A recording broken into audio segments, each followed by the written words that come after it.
All right. Welcome, everybody. We're going to get started in just a minute while everybody's entering from the waiting room. But thank you so much for joining Village Preservation's Third Council District Candidate Forum on Preservation Issues. This will be recorded and the recording will be shared, but we hope you will stay for the entire event and also offer some questions that we might ask of the candidates, but more on that in just a moment.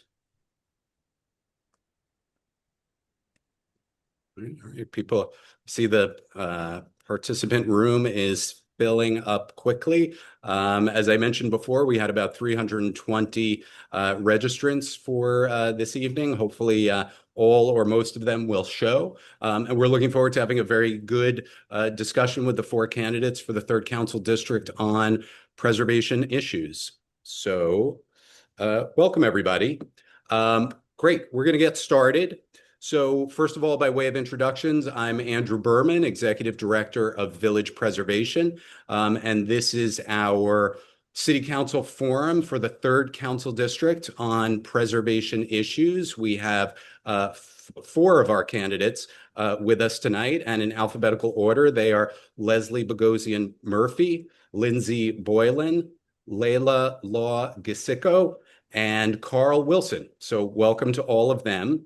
Uh, William, if you could just advance the slide. Great. So first, a very brief introduction about village preservation. We were founded in 1980, and we work to document, celebrate, and preserve the special architectural and cultural heritage of Greenwich Village, the East Village, and NoHo. We've secured landmark designation of more than 1,300 buildings in our neighborhoods, and we host more than 80 free public programs like this a year. To learn more, go to our website and please consider supporting us, villagepreservation.org. And William will also drop in the chat a link to our website to find out more about us. But now let's start with tonight's program. This is the only Third Council District Candidates Forum focused on preservation issues. The Third Council District covers Manhattan, roughly west of 6th Avenue, from Spring Street to 55th Street, and includes the neighborhoods of the West Village, Chelsea, Hell's Kitchen, the Theater District, and parts of Hudson Square. It was previously represented by Erik Bottcher, who recently resigned after winning election to the state Senate. And there'll be a special nonpartisan election to fill the seat on April 28th, which will use ranked choice voting. So you have the option of ranking any or all of the candidates as opposed to just voting for one. We, Village Preservation, are a 501c3 organization, so we cannot and do not endorse or recommend candidates, but we can help provide the public with information about the candidates' positions, records, and perspectives, and encourage you to use that information to make decisions and to vote. So very briefly, the format of tonight's forum is that there will be opening statements from the candidates in alphabetical order. There will then be a series of questions to all of the candidates in varied order with a strict time limit of 50 seconds, and I will strictly enforce it. Candidates will be allowed to ask one question of one other candidate, and that will come later in the program. And then we will have questions from the public, which I will be selecting. So we will ask you, the public, to put your questions in the Q&A, but I suggest that you wait until the moderated questions are over, since your question may end up being asked and answered, or you may have a follow-up question to something that was already discussed. So we encourage you to wait until then to submit your questions. This forum is being recorded, and the video will be shared with everybody who registered and via our e-newsletter, as well as posted to our website and our YouTube page. Finally, all candidates filled out an extensive questionnaire on these issues and many of the issues that we're going to be discussing tonight. William will drop a link to that questionnaire in the chat so you can see more about their positions and perspectives. And that's it. We are ready to get started. So, alrighty, I am going to ask each of the candidates in alphabetical order to give a 1-minute opening statement, William, if you can get the timer ready, and we are going to start with Leslie Bogosian Murphy. Thank you, Andrew. My name is Leslie Bogosian Murphy. I've been a resident of this district for over 22 years, now with my husband, our 13-year-old daughter, Cecilia, and our rescue dog, Bailey. I'm the very proud granddaughter of immigrants. All four of my grandparents fled Armenian genocide and ended up here in New York City, not knowing a stitch of English. My grandfathers held what was considered immigrant jobs, one a window washer, the other a factory worker, and I knew from a very young age they came here for a better life, just like all the immigrants before them and all the ones we see now. Growing up, my parents owned a small cheese store, and I saw the hard work that went into running a small business. All this sets my foundation of a really strong work ethic, valuing community, and the importance of history, the exact same, I believe, base tenets of village preservation. So I was recently elected as chair of the community board, voted unanimously by my peers, and I'm proud to lead a board that has successfully, simultaneously prioritized affordable housing and strong preservation. And I look forward to all your questions and the forum. Thank you. Great. Thank you very much. All right, we're going to go to Lindsay Boylan. Thank you so much. I'm so excited to be here with Village Preservation. I've been a fan for a long time. My name is Lindsay Boylan. I'm a mom, a career urban planner, and I've spent my entire adult life mostly in this district with the basic question that I wanted to answer professionally. How do we make New York City work for New Yorkers? I began in managing public parks, everything from Bryant Park to Harold and Greeley Squares and several other bids in the city, several of which we have in the district, including 34th Street Partnership. Then I moved on into municipal finance, how we fund government. Ultimately, I worked for state government, overseeing housing and economic development for the whole state. I helped get paid family leave passed, $15 minimum wage, got hundreds of millions of dollars for underfunded NYCHA secured, really helping people on a daily basis. And then in addition to that, I came forward as the first woman to whistleblow against Andrew Cuomo on his many abuses of power. I've spent a career dealing with how we fight for better for our community, and then also fighting back against systems that don't benefit New Yorkers on a daily basis. And that's exactly the kind of representation we need in this district. Thank you very much, Lindsay. Next, we have Leila Law Gisico. You're on mute, Leila. Sorry about that. Good evening, Andrew. Good evening, everyone. My name is Leila Logizico. I am the president of the City Club of New York, the district leader representing Chelsea, and a 19-year veteran of community board. I came to New York 29 years ago as a young journalist with 2 duffel bags and a belief that New York would become my community. My first apartment was a 5th floor walk-up in the West Village, no elevator, no safety net, but I built a life here. Over the last 2 decades, I have shown you exactly how I fight. When the Cuomo administration unveiled a devastating Penn Station plan that would have wiped out 10 blocks around Penn Station for speculative towers, I organized, I sued, we built a coalition, and we killed that plan, saving historic buildings in the process.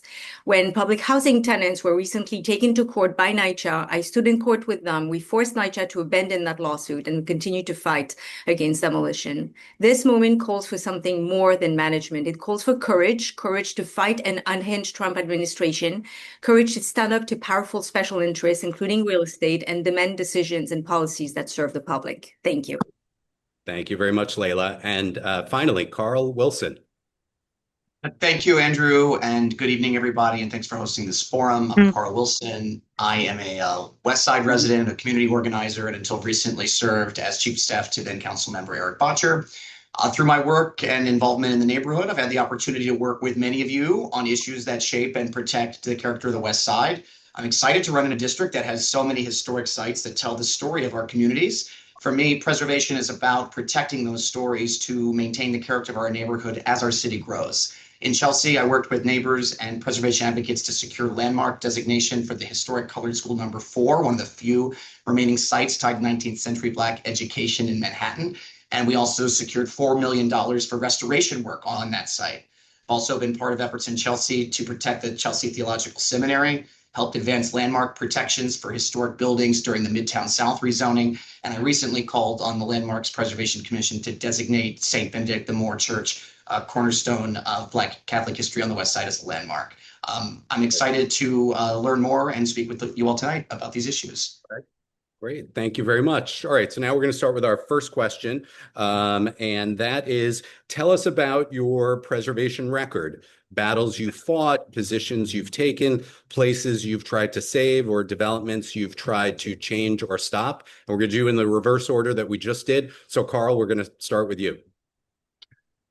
Sure. So I started touching on some of these just a minute ago. What I'm really proud of is the work we did around Colored School #4. Through sustained advocacy, the building ultimately achieved a landmark designation. It's one of the last few remaining sites tied to Black history and Black public schools here on the west side. And along with that designation, we got that money for the restoration project and the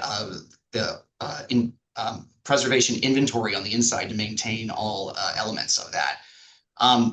Recently, with the Midtown South rezoning, we got 5 buildings landmark designation that help tell the story of the garment center, so that it will continue to tell that story as more residential units come online. So happy to talk more about them, and there's more in the questionnaire. So please take a look. Thank you, Carl. Yeah. Appreciate it. So Layla, same question to you. Well, thank you. I was the chair of the Landmarks Committee of Manhattan Community Board 5 for 10 years. So for 10 years, my bread and butter every month was to actually advocate for preservation of buildings and keeping the integrity of the building and making sure that alterations were contextual. So it would take way too long to name all of them. To name a few, I was very instrumental in getting the Tin Pan Alley Historic District designated on West 28th Street. Great culturally significant part of our district. I am also a member of Save Chelsea, and in that capacity, every month with my preservation colleagues, we work on improving and enhancing landmarks in Chelsea. I cannot wait to attend a Community Board 2 hearing tomorrow on the Dapolito Center, a building that I think should be preserved. Great. Next, we have Lindsay. So I went into urban planning originally because I was a huge fan of Jane Jacobs and read her seminal book in college. And I've watched all of the information and documentary stuff that Village Preservation has put out. I actually managed a landmark in the city, Bryant Park, for several years early in my career. And so negotiating how we preserve the integrity of these spaces and allow people to use them for the future is central to how I view development as a whole in the city. It has to be about people at human scale and not about development first. I was very vocal and involved in speaking out against the Soho NoHo rezoning, shared the very same view as, I believe, Village Preservation and several other fights in the district, particularly the southern part of the district, where we have many significant development preservation battles ongoing now. I will join tomorrow as well for Community Board 2 in support of preserving Dapolito Center. Thank you very much. And last but not least, Leslie. Thank you. All of my preservation and landmark experience has really been mostly, I shouldn't say all of it, mostly through my tenure on Community Board 4. But I'm going to highlight one because I think it's important because it was joined with decades of tenant harassment, which I think is a very important issue when it comes to this as well. I worked with neighbors to advocate for the preservation and the restoration of the Windermere, which is on 57th Street and 9th Avenue. And it's one of New York's first apartment buildings, actually, built in 1881. And after decades of tenant harassment, vacancy, and neglect, the landmarked building sat in disrepair. And I joined community members monitoring ownership changes, reviewing redevelopment plans, pushing for restoration that respected the building's historic character rather than allowing further deterioration or inappropriate redevelopment. So that's one example for sure. Thank you very much. Appreciate it. And again, please do check out all the candidates' questionnaires where you'll see in many cases more detailed responses to some of these questions. So new question. In the last years of the de Blasio administration and throughout the Adams administration, we saw a dramatic drop in new landmark designations. Clearly, part of this is in response to the idea that New York City needs to be building as much as possible and that landmark designation stands in the way of that. This resistance to designation has been particularly frustrating as many preservation efforts have focused on recognizing previously underrepresented histories, such as Black, women's, LGBTQ, Latino, and immigrant histories, and those connected to the civil rights movements. What is your opinion about the lack of designations in recent years and the causes, and what, if anything, would you do to try to change it? And answer all of that in 50 seconds. We're going to start this time with Layla. Great. Thank you so much, Andrew. Listen, it has been a trend. I think we see a trend of very organized lobbying group that are actually pushing a narrative that I believe is entirely false, that historic preservation is getting in the way of housing and solving the housing crisis. I really believe that preservation has an immense role on country with preserving housing, including affordable housing. And okay, so what would I do? I would work very closely with my colleagues of the City Council, including Councilmember and Chair Chris Marte, who now is the chair of the Landmarks Committee in the City Council, making sure that we continue to designate historic landmarks and that we fight any attempt to demolish landmark properties, which is a trend that I find terrifying. Got it. Okay, next we're going to go to Lindsay. I totally agree that we need to support increase in landmark status, particularly reaching out to underrepresented communities and to be part of that conversation. This always seems to happen in every kind of resource allocation. We serve so many communities, and then when the most underserved are in question, we don't seem to get there. And so I would work very closely with village preservation. I know this is something that is a lot of time and education is spent on, and I would fight the notion that there is any connection between landmark preservation and a lack of affordable housing. I think one of the points that I've seen said very well through village preservation and others is that this has to do with extreme inequality more than it does with most things in terms of lack of affordability in the city. And so I would disabuse people of that notion that there's any connection between landmark status and less affordable housing. Thank you. Good timing. Next, Leslie. Yeah, I agree with you, Andrew. I share the concern that New York City is not doing enough to recognize and protect its history, especially the histories of communities and cultures that you mentioned that have been overlooked, I think, for far too long. The dramatic drop in landmark designations in recent years is troubling, and not only because, though, fewer sites are being protected, but because the designations that are happening, I think, often focuses on places that are already safe or already celebrated or already protected through other mechanisms, which to me is kind of like it's a no-brainer, right? So meanwhile, the buildings and neighborhoods that are actually at risk, the ones facing demolition pressures from speculative development, are too often left without meaningful protection. And I think that includes older housing stock that provides naturally occurring affordability, as well as sites tied to, let's see, maybe the lived experience of working class, immigrant, LGBTQ, and those other represented communities that you mentioned. Great. Thank you very much. And Carl. Well, I agree with a lot of what I've heard so far. I reject the false choice between housing and preservation. We can do both. We can achieve goals in both. It's not one or the other. But we can strengthen and fully fund LPC. We need it to be proactively designating culturally significant sites like everyone has talked about, like their immigrant, LGBTQ, or Black working class history, to maintain those stories. And we need to be calendaring these things faster, have greater transparency. So I'd want to work with Mayor Mondami to making sure that the LPC has all of the tools it needs to function. And we can expand landmark protections where they guard against destruction of significant historic fabric. And I also think we can have stronger tenant protections while we do it. Great. All right. Thank you very much. Some of you have somewhat anticipated my next question, but here it is. In recent years, we've seen a dramatic lack of accountability by developers and some property owners who, through neglect or through their own actions, have damaged or even destroyed landmark properties, as well as damaging or destroying nearby older buildings. These buildings and their neighbors often contain rent-regulated housing with older, less well-off, and longer-term residents. Examples in the 3rd Council District include 14 Gay Street and several buildings around it, 14 Fifth Avenue, same thing, and the row of buildings along 14th Street and 9th Avenue. Do you believe that we need to change the way we enforce the law and hold developers and owners accountable? And if so, what would you do to affect that? And this time I'm going to start with Leslie.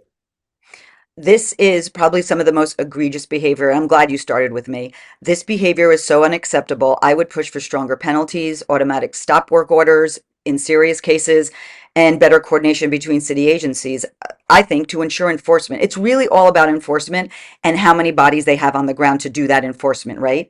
So demolition by neglect, I believe, has become a sinister practice, really, to sidestep landmark regulations and clear land for new development. I mean, this is, to me, the most egregious violation of ordinance, and the penalties must be harsh. And I would also support protection such as relocation assistance for displaced tenants in these cases.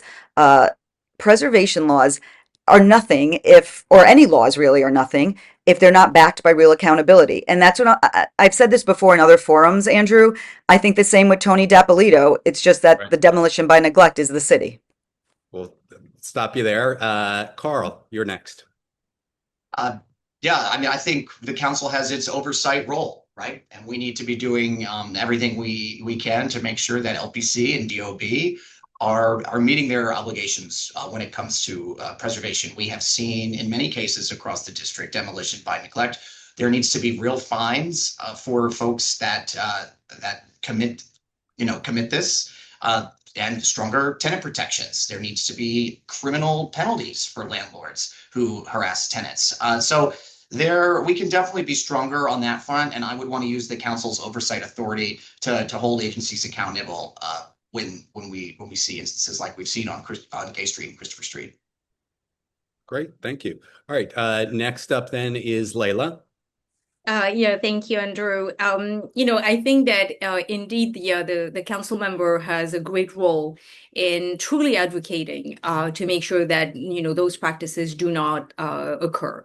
And I would certainly fight very, very hard and be very present in this area to make sure that this demolition by neglect does not happen, so that we don't have to lament after the fact that it did happen. It was preventable, and with the tools in the toolbox that currently exist, I will make sure that we stop these trends. One more thing I will add is that the historic tax credit is a great tool to help buildings in distress. It should be offered more often. Assistance should be provided to owners of those buildings so that they can use this resource, so that they are able to perform the maintenance that these buildings deserve. All right, thank you very much. And Lindsay. I think the best way to really fight bad landlords in this way, specifically to preservation, is to connect up with what the mayor has been undertaking to hold bad landlords in general accountable. But preservation has not really been a part of that fight. Now, everything from deputy mayors to agency leads are going to be organizing around some of these tenant protections and fights. I think we need to make sure that landmarks and preservation are at the table there. So I would start with that.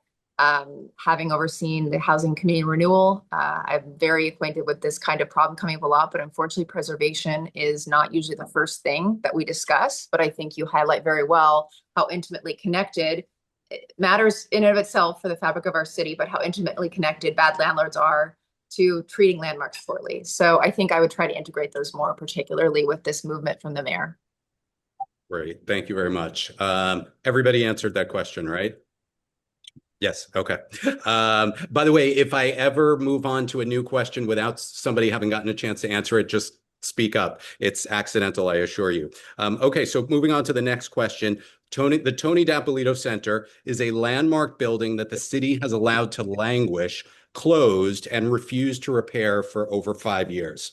The city's own engineering studies in the early 2020s showed that it could be repaired, but the Adams administration sought to demolish the building instead.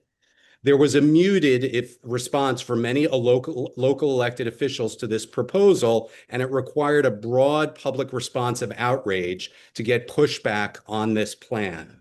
What is your position on whether the center should be preserved or demolished, and what would you do to achieve it? And this time I'm going to start with Lindsay.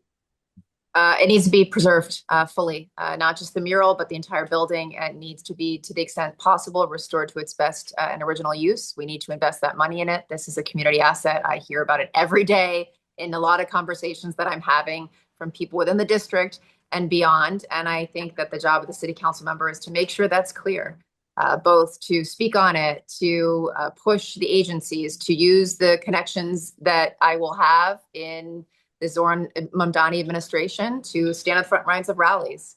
And I think that we need to do everything we can to preserve Dapolito Center. Great. Thank you very much. Next will be Leslie.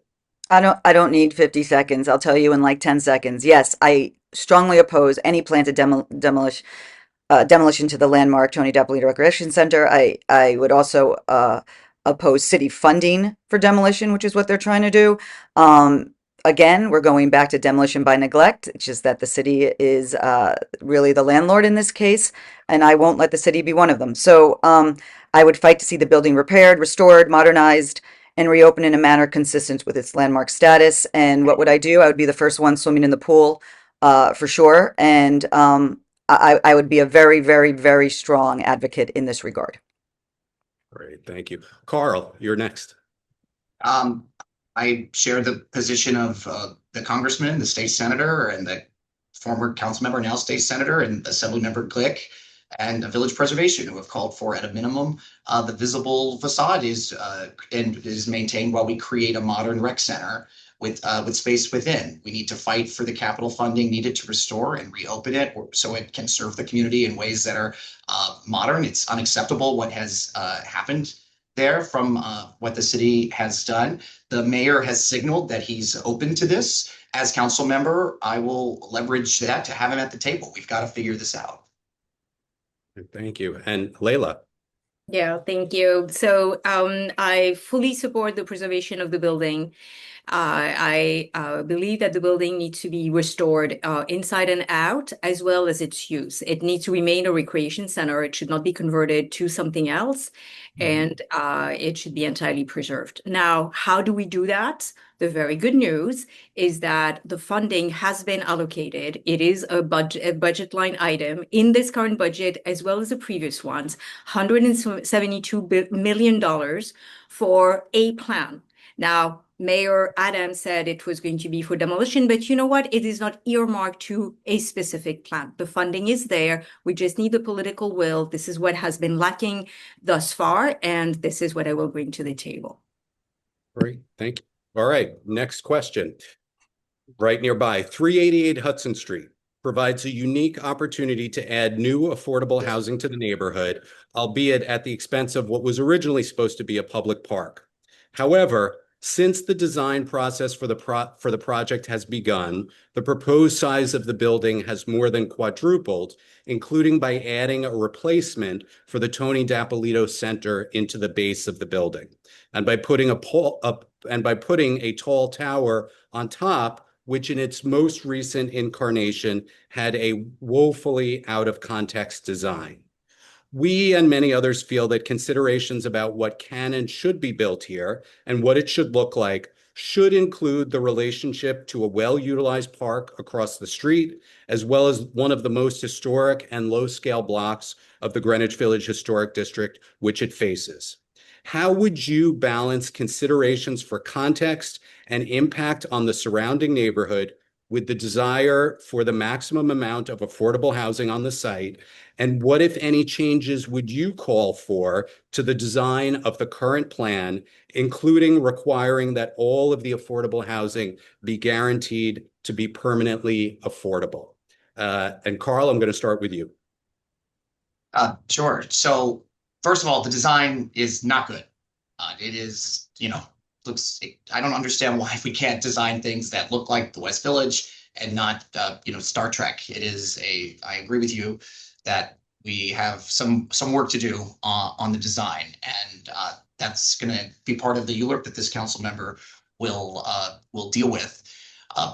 This is an opportunity to build deeply affordable housing. We've got to ensure also through the ULURP negotiation that it is permanent affordability. We're going to get an update on this tomorrow. I'm looking forward to learning more about this project. But it's got to be, we can do both. We can have thoughtful design and achieve the affordability needs. But this is a rare opportunity to build 100% affordable units in a place where it's desperately needed. So there's more in the questionnaire on this. So, All right, great. Thank you. Lindsay, you're next. I think even our conversation we just had about Dappolito begs the question, does this site have to be exactly as it is with what you mentioned of the rec center in the base of the building? I think we should fight, of course, first and foremost for permanent affordability. We need that. And I think it's always going to be an interplay once we have that with what are we getting, what are we giving up? When I managed day-to-day operations at Bryant Park and had to go, contest things at CB5 parks, it was a constant conversation of light access. And it's one of the great things of modernity that we consider that as part of the planning. So I think my goal will be to protect permanent affordability, listen to the community and village preservation on the context of the building and make sure it actually works, and especially preserving Dappolito with that. Thank you. Layla. Thank you. I agree wholeheartedly with village preservation. The building is totally out of scale, out of character for the West Village. I'm of course very concerned about housing and affordable housing, but I think that the programs that are being used in these developments are actually programs that don't really work and deliver. In that particular instance, it would be a state program known as the 485X, coupled with a zoning bonus where the building can be taller. And what that actually produces is actually a building that is woefully out of scale, that has way too much market rate housing. So I would propose to rework the massing of the building and actually introduce a different type of housing program that would provide 100% affordable housing. Great. And Leslie. Thank you, Andrew. Yes, I would demand significant changes to the proposal at 388 Hudson before offering any support, for sure. The height and bulk, as you said, should be reduced. The overall design made contextual with the surrounding neighborhood, of course. I also actually would require enforceable guarantees that the housing remains permanently and deeply affordable. The permanent is also very important. And that includes family-sized and working-class units, which we are not seeing across the city, especially our district. Without those changes, I would not support any of the required approvals. And I do want to mention something. Before I was chair at CB4, I was co-chair of Parks and Environment, and I've heard people laugh at ULURPs when shadows and lights are mentioned, like it's a very little thing.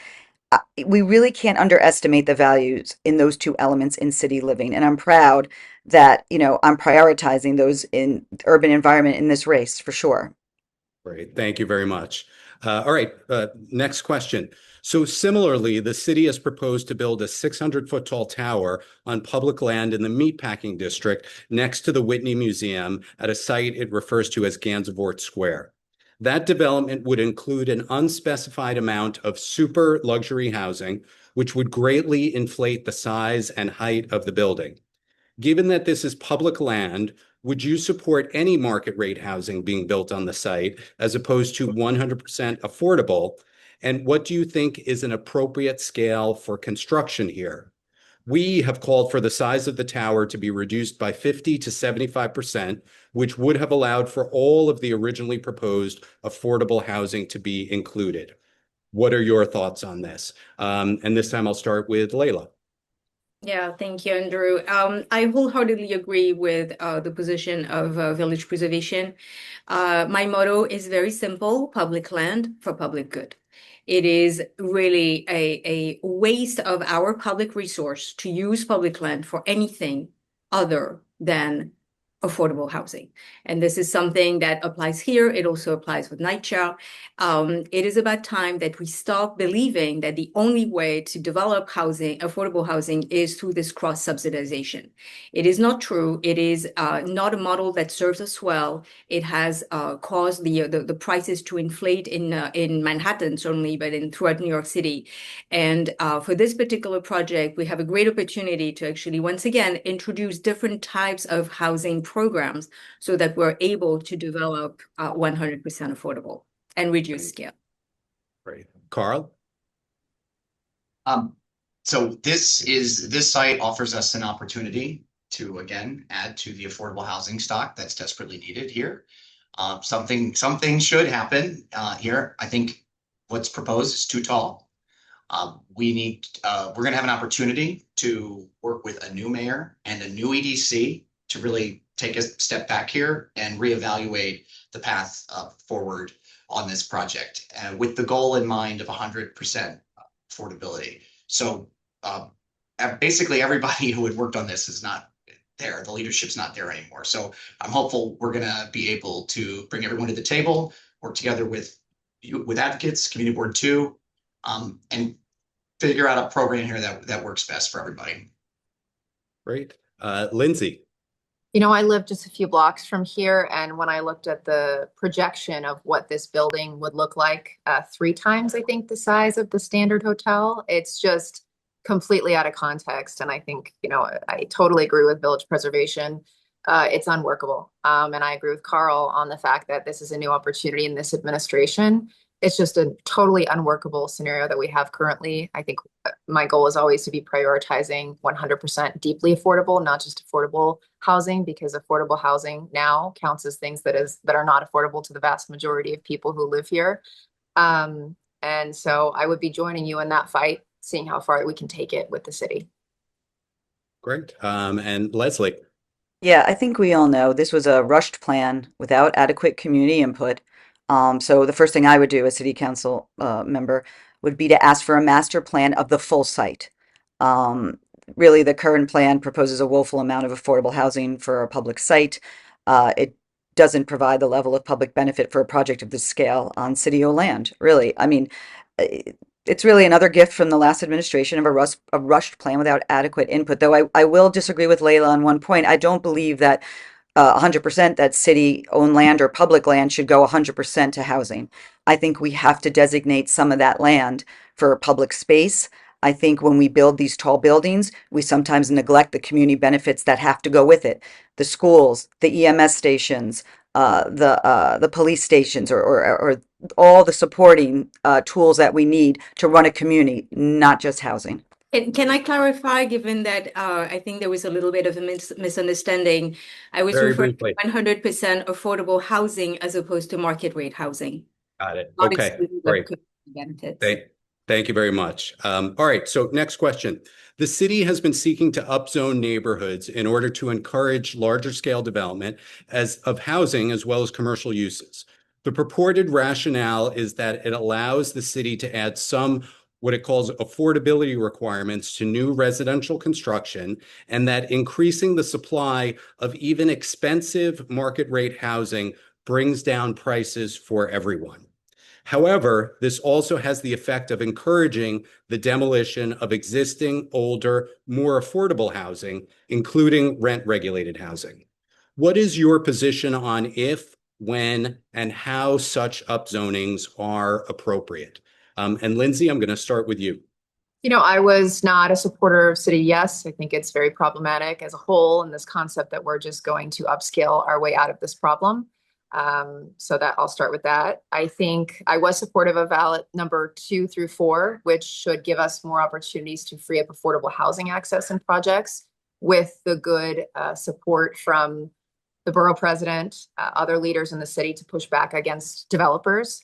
I think doing it in that way and focusing on project by project that actually can transition us to more affordability is much better than hook, line, and sinker entire upzoning projects as a whole. And as I mentioned earlier, I was against the Soho NoHo concept for the rezoning because it, you know, hasn't gotten us, as you've reported, any affordable or any housing really at all. And so I think that we have to look very carefully by zoning project to see.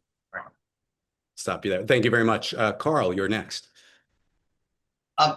I think rezonings can be a tool to help combat our affordability and housing crisis, but certainly it can't be all one district or one borough that is considering this. I think the priority for rezoning should be in places that have not really developed much housing. I mean, there are parts of the city with council members like Vicky Palladino who do not approve any housing. And so we have, there is an opportunity in places that have been operating under suburban style zoning for that to change, and a little bit of housing in each neighborhood to help us get our way out of this affordability and housing crisis. But we certainly shouldn't be looking at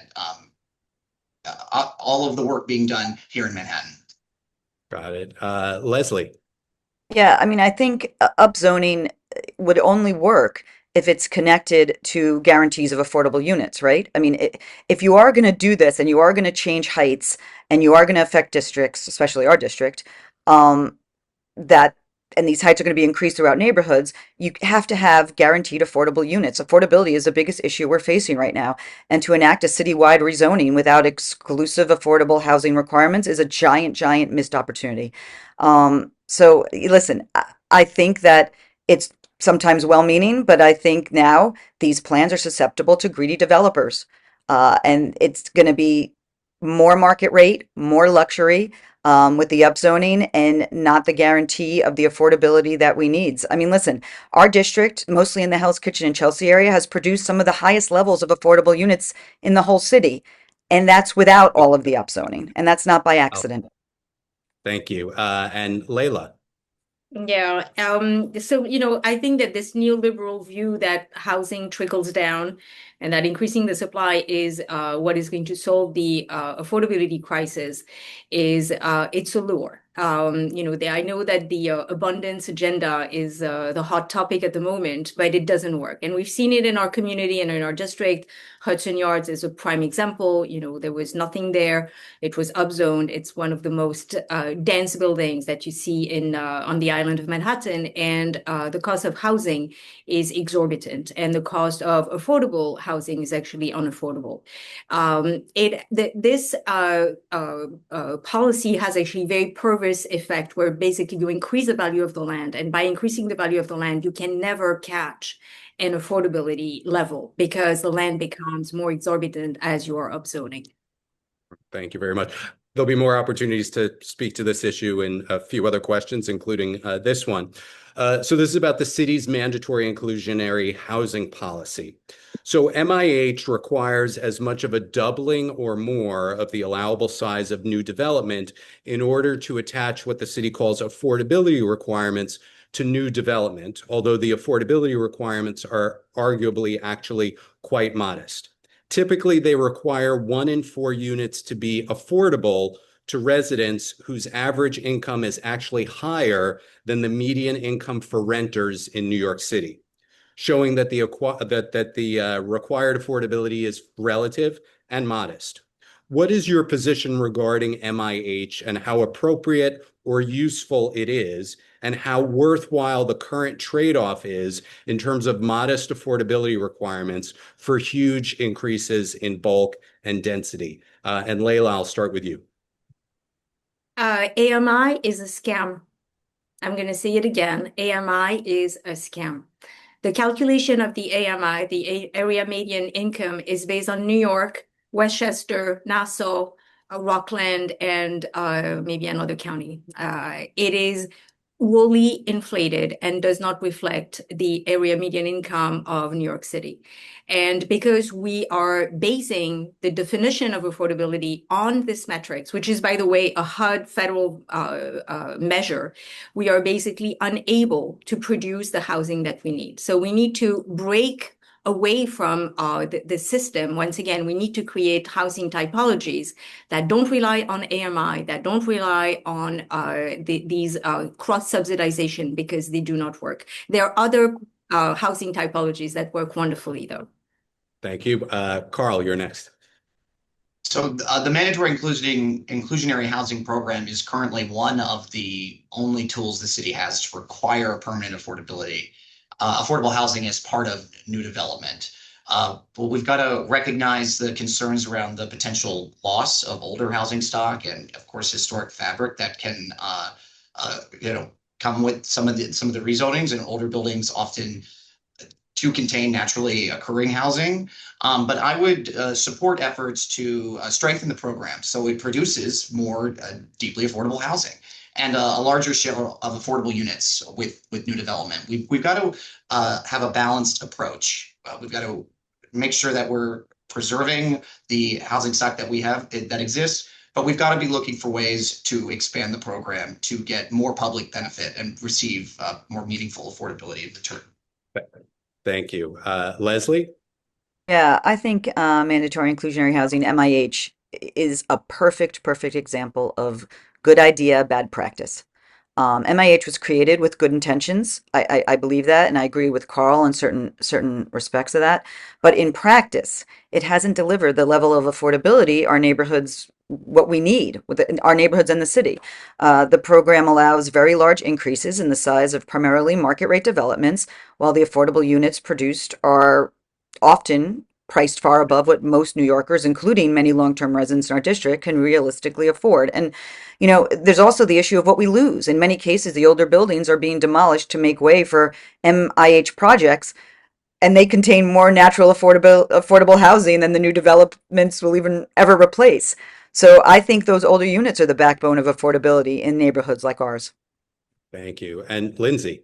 Sure. I think similar to 421A, which is a state plan that was attempted to give developers opportunities to develop partially affordable, 80-20 in that case, 80% market, 20% affordable, hasn't ended up working because you're baking into the cake a lack of affordability, right? If the vast majority of what you're building is many times luxury, you're just replicating at the very worst what we see right now, which is more of these problems. And of course, it's not that AMI is the problem, it's that what we're charting as the area median income and the band of that is too high. We should be reaching people who are much lower down on the AMI median income in terms of how much they're making and bringing home. And we're just not doing that. We're replacing older stock that is much more affordable. So I'm against how it's been implemented.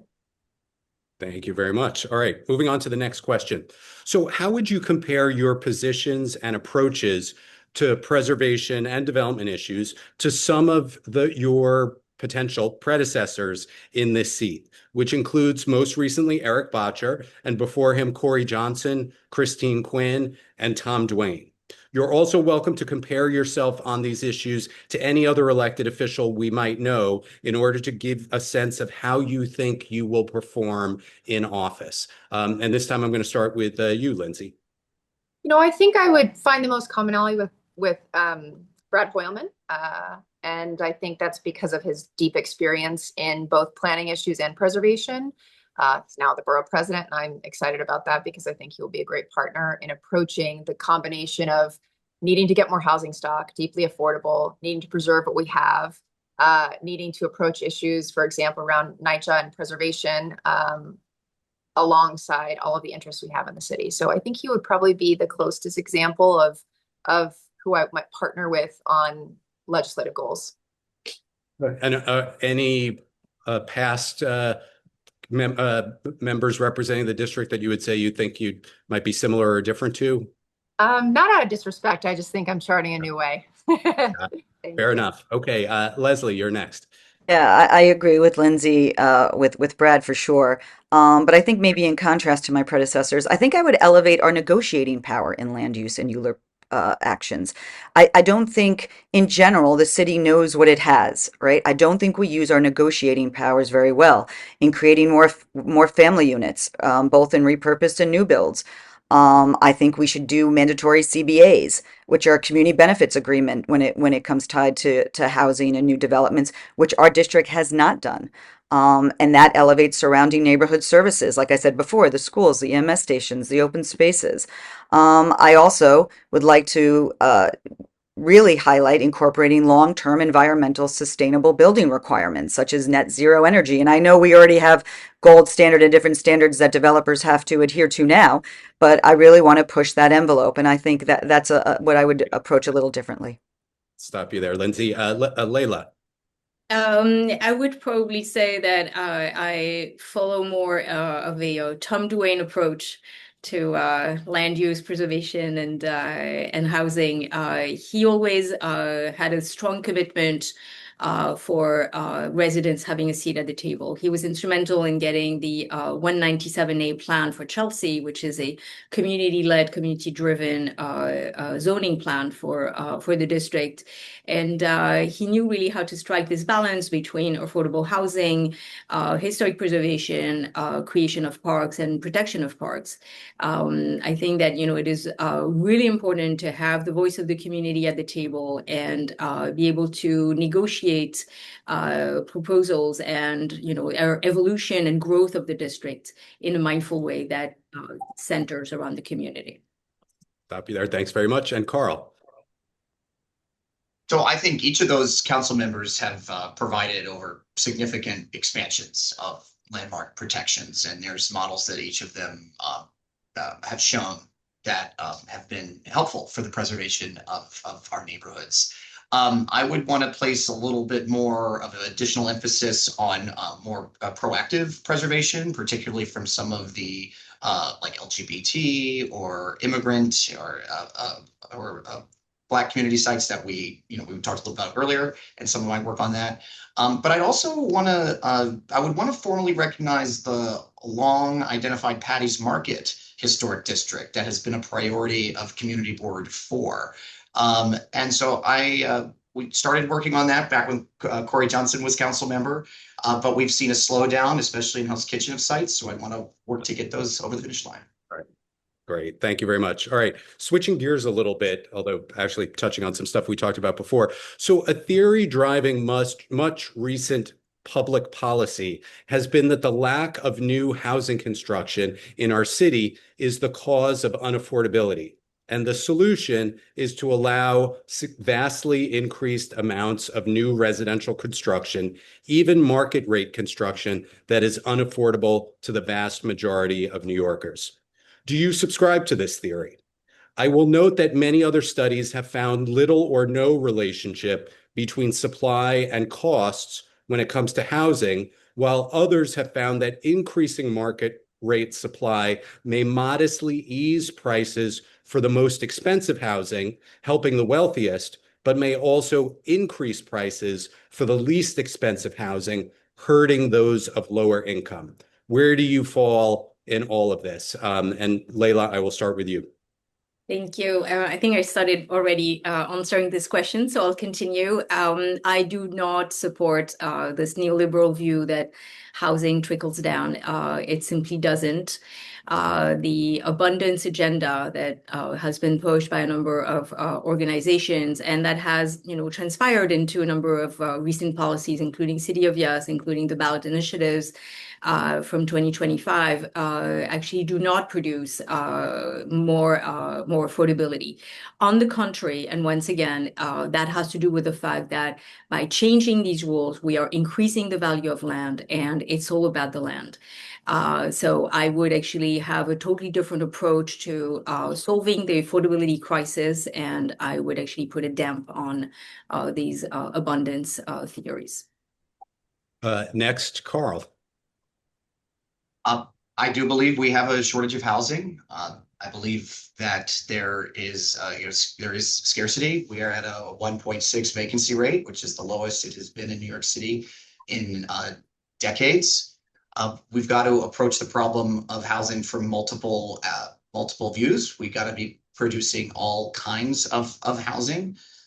We're not going to, one way is not going to solve the crisis for us, but we have seen that increasing the stock in other cities has worked in places like Minneapolis to bring down prices. So it's got to be at all of the above approach when it comes to housing, but I do fundamentally think that there is a lack of housing in the city.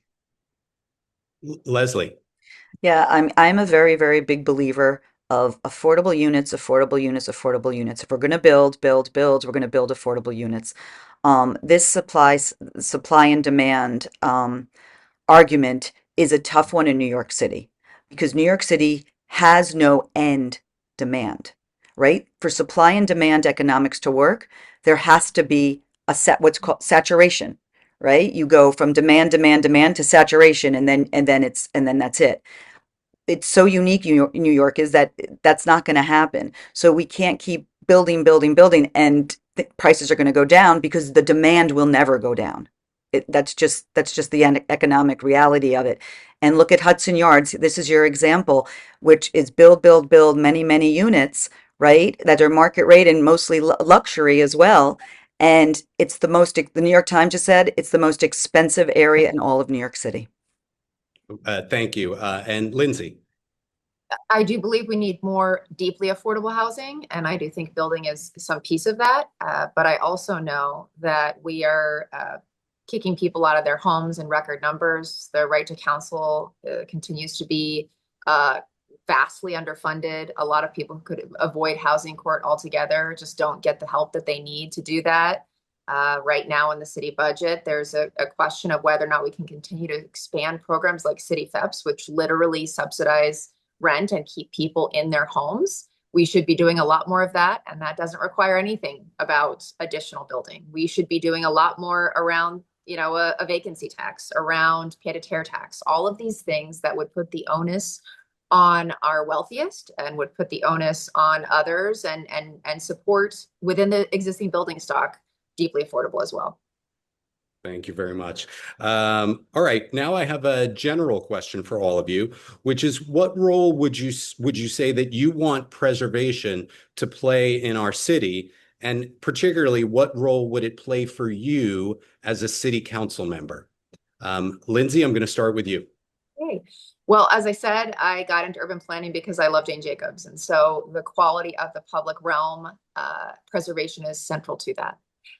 What makes our city enlivened, what makes it wonderful, has everything to do with the quality of how we preserve the character of it and the people who have put their mark on our places. So I would view partnering with you, Andrew, and with others from the movement central to see how we can accomplish a lot of our big goals together instead of having things, communicated to us from high out EDC. And I do think, Carl and I are speaking the same language on a certain point here. This is a moment where we have an opportunity to shift how things are done in a lot of big agencies. And so I'm excited to do that with preservation issues because it's on the fore and it's really important. It's not it's not separate from the fight for affordable housing, for example. Thank you. Leslie.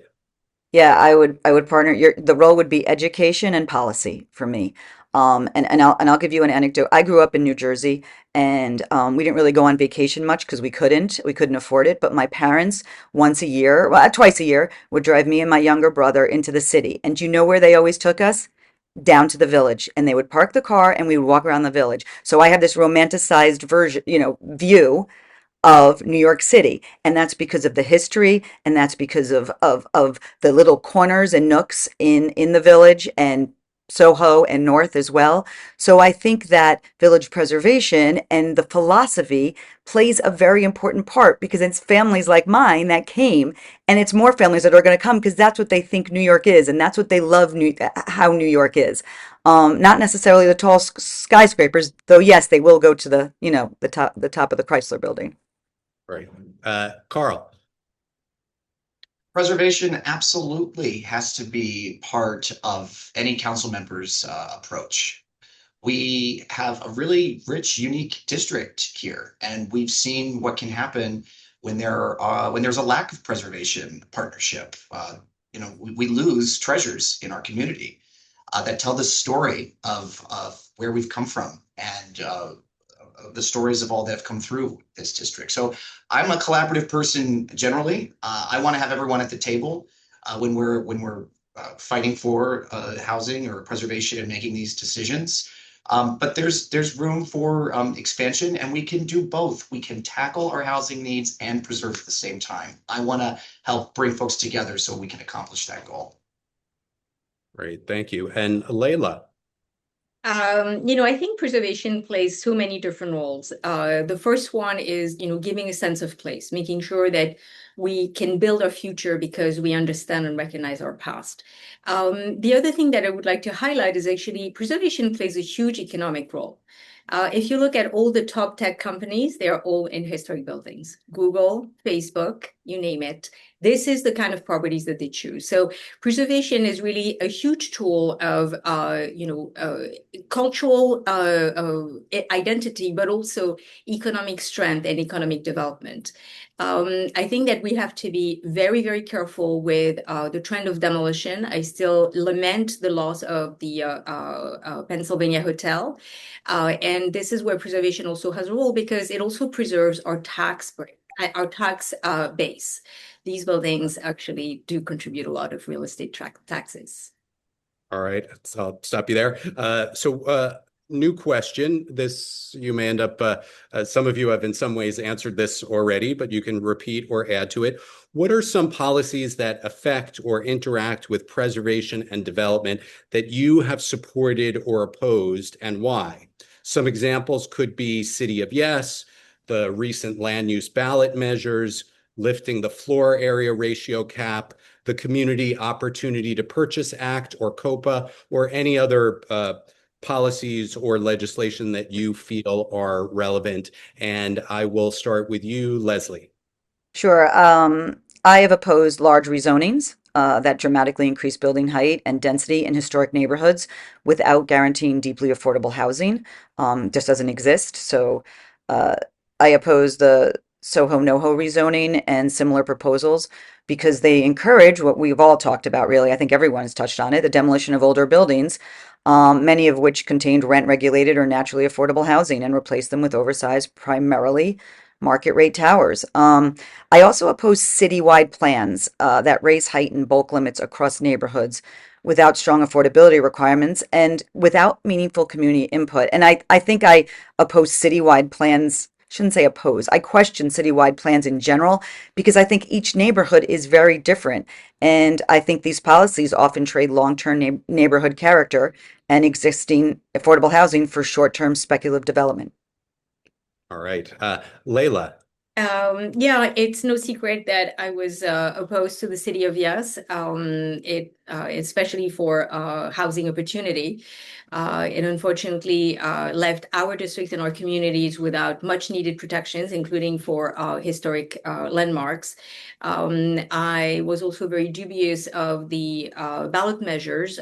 They are a blow, actually, to the role of the city council and the council member, drastically reducing the role, the influence, and the negotiating power of the council member. This is incredibly unfortunate that these ballot measures passed. And overall, I really believe that the FAR cap was a useful tool, and it should not have been repealed. Thank you. Carl.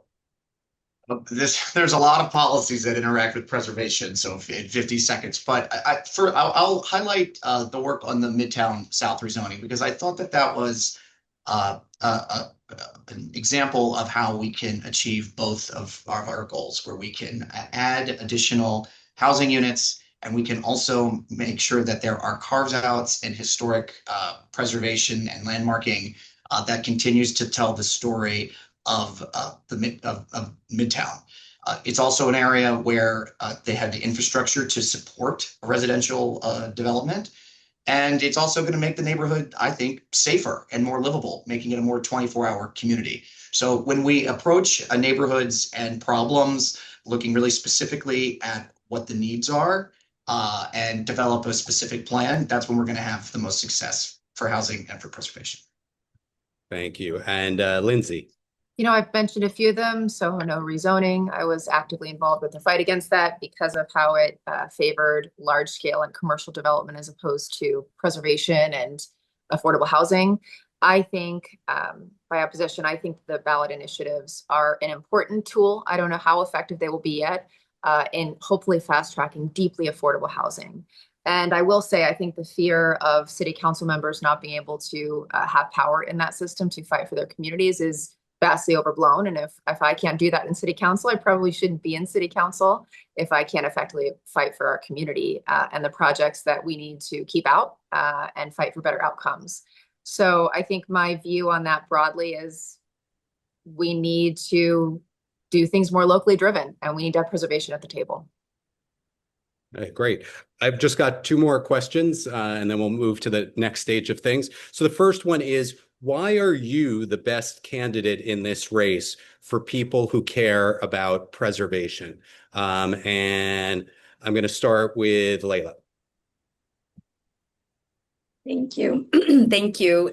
My track record on historic preservation dates back to 20 years. I have been fighting as the chair of the Landmarks Committee of Community Board 5, as well as an advocate member of Save Chelsea, for the preservation, but also for the adaptive reuse of our historic stock of buildings. It is really important to make sure that these buildings continue to be used and to be rented and to be occupied and to be good citizen buildings. I will be a friend of preservation with having affordable housing as top of mind, because I strongly believe that both are entirely compatible. I think that we need to stop this opposition between one and the other. I have done the work, both in my capacity as chair of the Landmarks Committee, but also as district leader currently and president of the City Club of New York. Thank you very much. Lindsay. You know, I've managed landmark spaces for almost a decade in Bryant Park and beyond, and negotiating how we preserve them and how we continue to invite the public into these spaces. Serving on a preservation community board oriented on CB7, having to speak on CB5 about these spaces. Having worked in Albany, having overseen economic development and housing for the entire state. Having done these things both at the local and the state level, and then having also been a fighter, having to fight against the entire democratic system when I came forward, meaning that there's never going to be a time where I'm going to be afraid to be on the same side and fight for what matters, even if it puts me in opposition to the entire political class, which I have done. I don't have to tell you I'll do that. I can show you. And beyond that, having worked very hard on the affordability agenda with this mayor, I think I can use those working relationships to fight for affordability and preservation. Thank you very much. Carl. So for the better part of a decade, I have been working in the District 3 Council office, where I've had the pleasure to work on a number of preservation projects. I have been on the ground block by block. I know all the community members and community leaders. I know the stories, and I know what they care about and what sites help really tell the story of District 3. And I also know how the land use process at the council work and how the budget works at the city council, where you can put those things together to help deliver on, I think, preservation goals. Like I said, I would like to really look at expanding a historic district in Hell's Kitchen. That would be a preservation priority of mine. And I want to have everybody at the table with me to do that. Great, thank you. And Leslie. So Andrew, you know, we're all canvassing now, right? And petitioning. And there was an older man that came up to me and he said, I don't always agree with you, Leslie, but I'm voting for you. And I said, why? Why is that? And he said, because you listen to everybody. And I think that is going to be one of the most important characteristics of a council member, that even when you don't agree with someone, you bring them to the table, you form coalitions, and you get everyone's input, especially the communities, and you get to a place of yes. And I think that's the reputation that I bring here, is that I have done that time and time again. I have, my time in the community board, negotiated with ULURPs, negotiated with developers, negotiated with city agencies, all in the community's best interest and with the community's voice and village preservation's voice at the forefront. My goal is not to stop growth, it's to ensure that growth protects affordability, respects neighborhood character, and really prevents displacement. All right. So here's the fun part. Each one of you now is going to get to ask one of the other candidates a question of your choice. I'll ask you to keep it relatively brief in terms of the question, and the candidate who responds will get the same 50 seconds we have for all of these. So flipping around the order on what we just did, Leslie, I'm going to start with you. You get to go first. Oh, come on, Andrew. I'm going to remind all the candidates, this is ranked choice voting, people. Just reminding you. I actually don't have a question for any particular candidate, but I do have a question. So whoever wants to take it can. Recently, as chair of CB4, I just formed a working group we have a big NYCHA redevelopment project going on. And I formed a working group because I thought that there was a black hole of communication and engagement and knowledge going on. And I formed that to try and bring people together. So what I would ask the group is, there's a lot of misinformation by groups and people going on about this NYCHA project. And I think that's very dangerous. how would you kind of combat that misinformation that's going around? Or what would you do to hopefully rein it in? So we only have time for one person to respond Who would wants to want do to it? take. I'm not calling any one of you out. I'll do it, Leslie. I think it was a good Okay. question. I have heard a lot of the misinformation. I think at this point, there's been so much trust lost on the project that the best way forward is to do an independent revote so that all the residents in these communities can actually have a full understanding of what the options are, whether it be sticking with Rad Pact, all the implications of moving to Section 8 based project-based housing, housing preservation trusts, or sticking with Section 9, including how and when your apartments will be fixed, what it actually means, and not have it run by any of the potential managers of these projects. I just think that so much trust has been lost and people's voices need to be heard. And we're at a point where now people are even afraid to speak out in public. The police had to be called the last time. And I don't think that's producing good outcomes. And we're setting neighbors against each other. I just think we have to go to an independent revote. Thank you, Great, thank Lindsay. very much. Thank you, Leslie. Right. Carl, I'm going to let you ask the next question and name your candidate. Sure. So I have a question for Leslie. Oh boy, bring it to me, Carl. It's Leslie. We worked a lot together in the community on the casino issue. I chaired the Times Square review that ultimately voted down the Times Square proposal. You were on Community Board 4 and organized in the community. Why did you ultimately decide that those projects were not good for Hell's Kitchen? Yeah, so in our district, and one tangential to the district, we had 3 possible casino bids in our area. 3. And I think it's really listening to the community, going block by block, listening to block associations, tenant associations, and what they really felt. I remember at one of the street fairs, I even put like a big pad up and I said, casino or no casino, put your vote. And I just wanted to get like a boots on the ground, response. And I think I brought a community task force together. We worked surgically. We worked in tandem, and I thank you for asking that question, actually, because I'm very happy that we did this together, all of us with the community, and the outcome was successful. And I led that task force for no casinos. Right. All right. Layla, ask one question of one candidate. All right, thank you so much, Andrew. My question is going to go to Carl Wilson. Carl, you have been deeply involved with the district and the community for a long time, and with its challenges, its good, the bad, and a number of issues in our district are really incredibly complex. If they were simple, they would have already been addressed. Can you tell us what your position is on the NYCHA houses? Do you believe that they can be rehabilitated, or do you believe that demolition is the only path forward? So I thank you for the question. It's an important topic in the community. I support the goal of the NYCHA plan to deliver brand new apartments to the NYCHA residents. It is what they deserve. It's the least that we can do. We've also got to ensure that tenant rights are front and center in any project that moves forward. And I think we do that by having folks at the table like Attorney General Tish James. I also think a regularly meeting working group like what Leslie proposed and has started is another good way to ensure review of the project from the community level. I think we have to be clear-eyed about the challenges in front of us. There is no white knight with money from DC coming to fix these buildings. I've been in many of these buildings for 10 years. They're in really rough shape. And we've got to do what is least disruptive. And I am concerned that a remodel would be completely disruptive to every tenant who lives there. Sorry, it's a complex issue.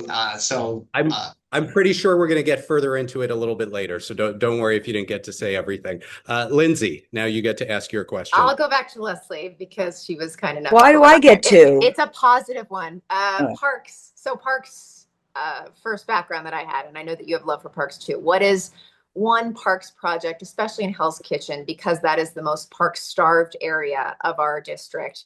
what's one big park project that you would focus on first? You know what? I'm glad you asked this one because it actually, my answer is going to tie into housing and building. Surprisingly, we are going through a ULURP in DeWitt Clinton, which is the very northern part of Hell's Kitchen there, and they're building two big towers, and that's actually so far north. It's Gale Brewer's district. And I have pushed and pushed and pushed, which is what I go back that they have to have responsibility. They, the developers, have to have responsibility for the community. And I said, listen, we have a huge budget deficit, especially with our parks. That's where we're seeing funding cut. And if you're going to build these two towers, you're going to fund those bathrooms in the park. You're going to fund that new field. You're going to fund the dog run because that's going to be your responsibility in exchange for what you are building here. And so that's a good parks for sure. Thanks, Okay, Lindsay. thank you very much. So now we are actually going to turn to questions from the public. I've been looking at ones in the Q&A. We'd also received a few in advance and through other means as well. So the first question that I'm going to start with that somebody asked in the Q&A is the question about outdoor dining. I understand or believe that there's a bill before the City Council which would change the current system, which I guess was implemented I don't know what it was, a year or two ago, that made it seasonal. I believe this would bring it back to being year round. The question is basically where are you on outdoor dining and the various rules and regulations and possibilities for what we could do with it? And Carl, I'm going to start with you as the first to respond. Sure. I support the concept of the open dining and street dining. I think when we have an active, bustling public realm, it lifts up the community. It is better for it's best for everyone. And it can make places safer. And it's also good for small business and small business support. However, in expansion, we have to have reasonable guidelines and rules and enforcement mechanisms to accompany an expansion of the program. So that's what I would be looking for in a bill that expands the program. Okay, great. Next up, we will go to Lindsay. I think it's wonderful. I love outdoor dining. It's traffic calming. It increases the quality of our public realm, but it has to be quality. And I think that was one of the big challenges with, street food juices, all the things flowing under, all the things we don't want to talk about were a real problem of implementation. In order to do it right, it was so expensive for so many of, the restaurant owners and beyond.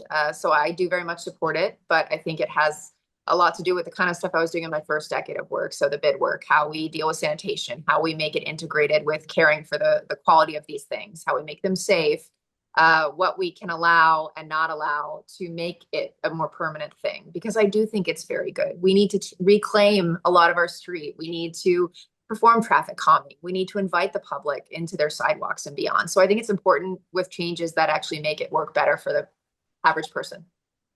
All right, great. Layla?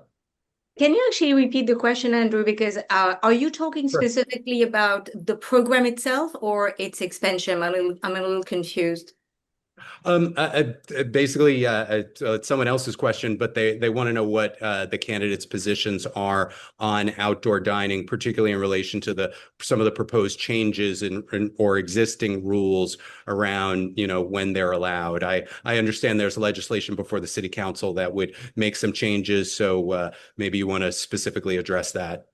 Sure. Thank you so much. So I will touch on that.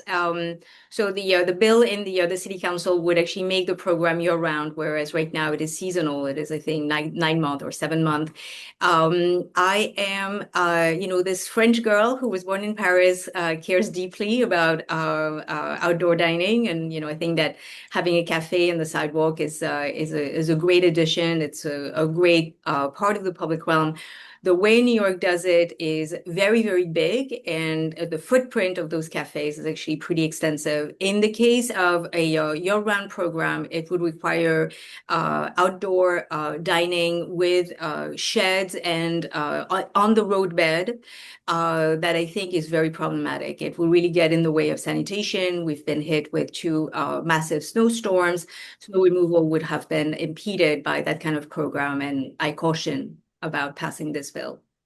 And finally, Leslie. So this is a great example of what I said before, when blanket rules and blanket laws for all of New York. The Village restaurants are much different than, Astoria, Queens, or even up north of the district. They're small little roads, and it's tough to navigate, and it's not Ninth Avenue and Hell's Kitchen, right? So let's go step by step. I am not for anything other than restaurants having outdoor dining, which is an element of this bill, which includes bodegas and other things. I don't think that's the case.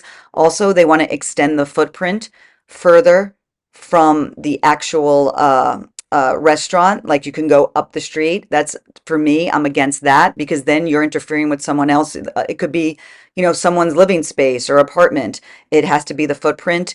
And the outdoor for full year, very skeptical on full year dining, because there won't be enforcement. Sorry. All right. No, well, thank you very, very much.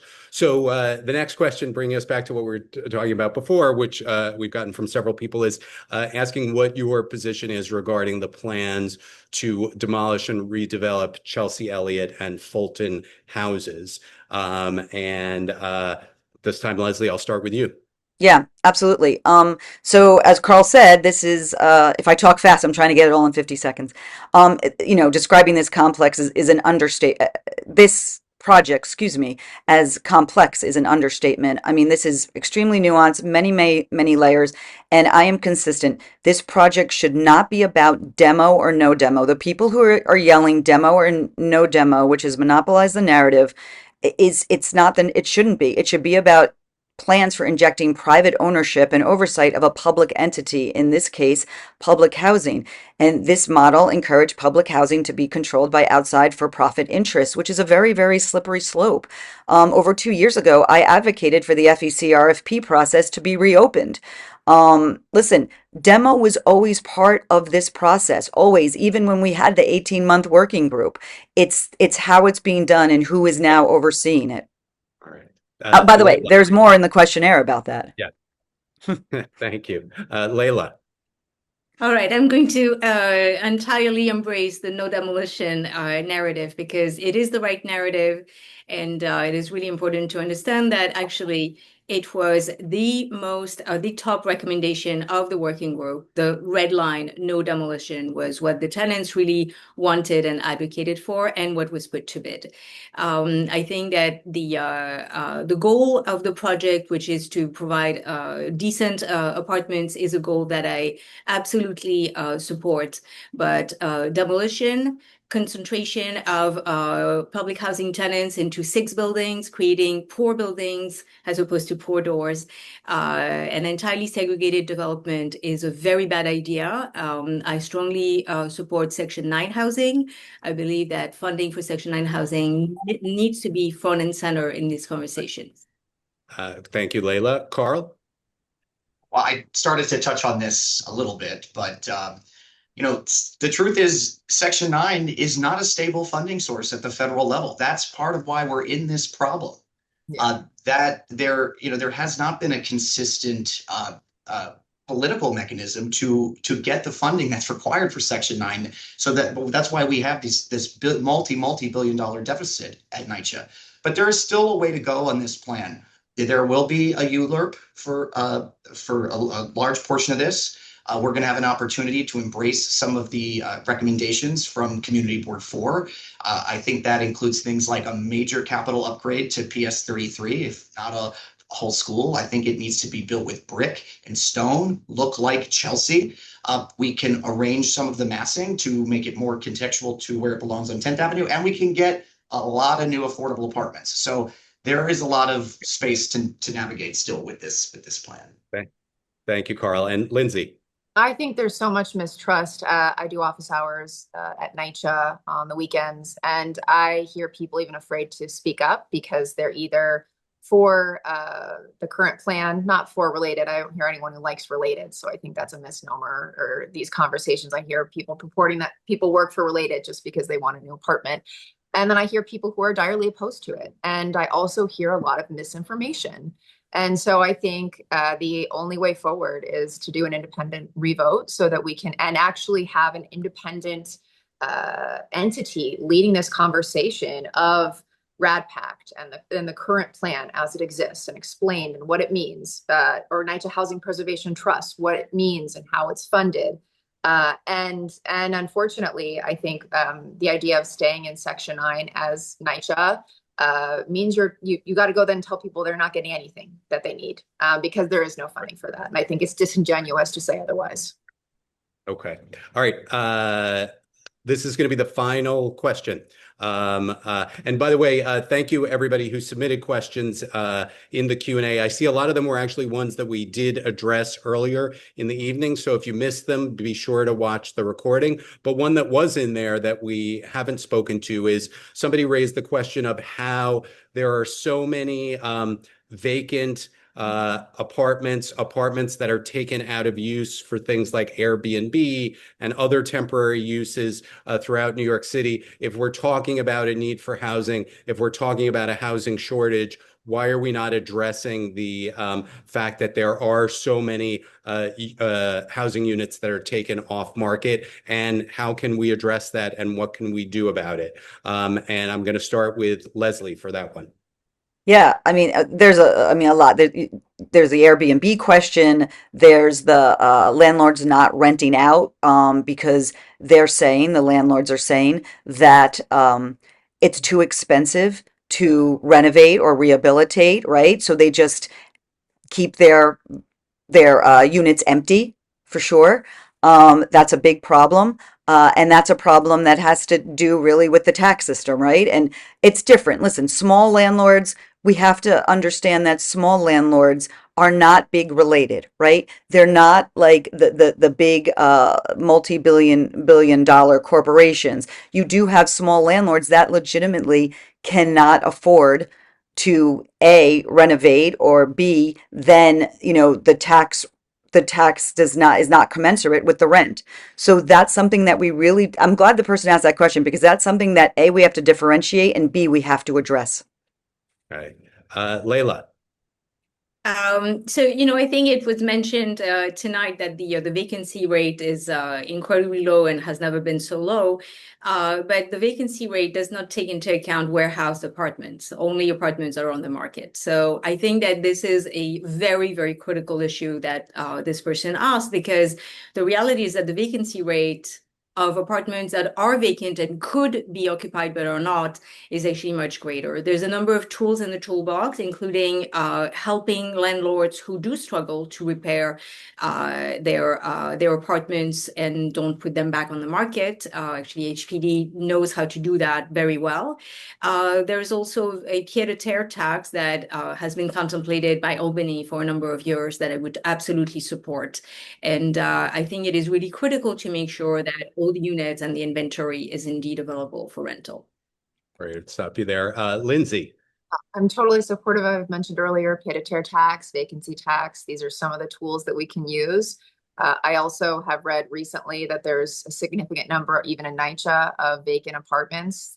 These are problems that we should not have at all, especially when we have a record challenge for affordable housing and deeply affordable.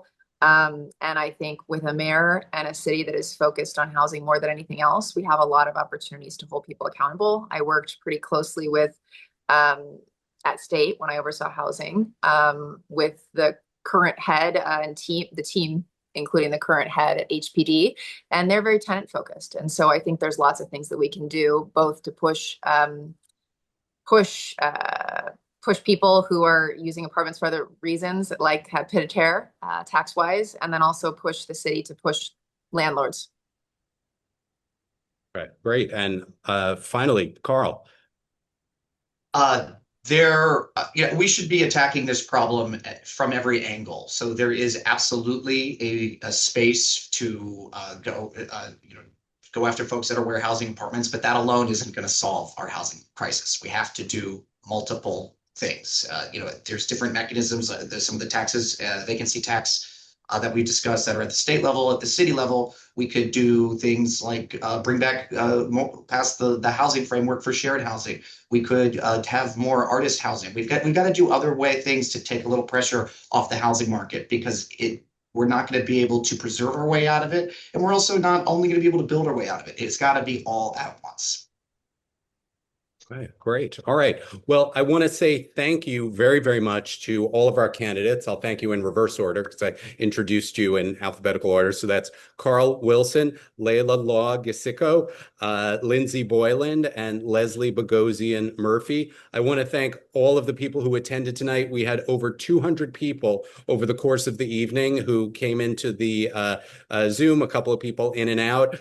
Before you leave, if you haven't already, go into the chat. Click on the link for the questionnaire so you can see more about each of the candidates' responses and positions. Also, feel free to go in there and click on the link for more information about village preservation. We will be sharing the video of this so you can go back and comb over the candidates' responses and answers, and certainly feel free to share it with friends. And remember that special election, nonpartisan, will be on April 28th, and it is ranked choice voting. So think about what you've heard, think about what you know, and make sure you exercise your right to our democracy. Thank you, everybody, so much for participating tonight.